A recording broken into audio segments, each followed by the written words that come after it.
আজকে আমাদের সাথে যা খতরনাক খতরনাক ঘটনা ঘটলে এইভাবে বললে এইভাবে বললে বুঝবে না। চলো তোমাদের প্যান্টটা খুলে বলি, তার মানে বিষয়টা খুলে বলি। আজকে আমরা সকাল সকাল বেরিয়েছিলাম ঘুরু ঘুরু করতে, তারপরে হঠাৎ করে বিকেল হয়ে গেছে, তাই বুক ভরা কষ্ট নিয়ে চলে যাচ্ছিলাম দোকানে, কারণ বিকেলে আমাদের দোকানে যেতে হয়। তো আমরা রকেটের গতিতে সাইকেল চালাচ্ছি, কারণ হট করে রাত্রিরও হয়ে যেতে পারে।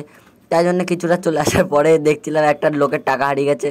তারপরে ভাবছিলাম টাকাটা খুঁজে নিই, তারপরে ভাবলাম না, টাকাটা খুঁজে নিলে উল্টোপাল্টা ভাববে। তাই আমরা চলে গেছিলাম, টাকাটা না খুঁজেই চলে গেছিলাম।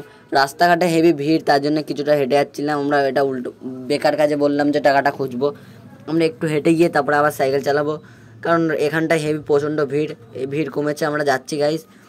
এই যেতে যেতে আমাদের চাকাটা ফেটে গেল, একটা আওয়াজ হলো, আমাদেরই চাকা ফাটলো কিনা দেখি।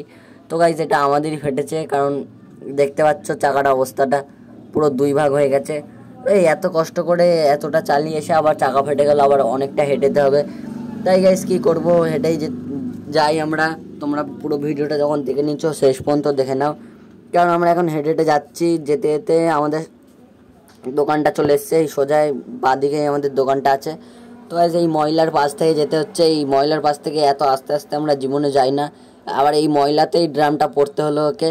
ড্রামটা তুলে গাইস আমরা দোকানে চলে এসেছি, এই বাঁ সাইডে আছে আমাদের দোকানটা। এই যে গাইস দোকান খোলা হয়ে গেছে। দোকান খোলার সময় ভিডিওটা করিনি, কারণ দোকান খুলতে দোকান খোলার সময় ভিডিওটা করতে ভুলে গেছি। তো এই আজকের মতো এই পর্যন্ত, টাটা বাই বাই।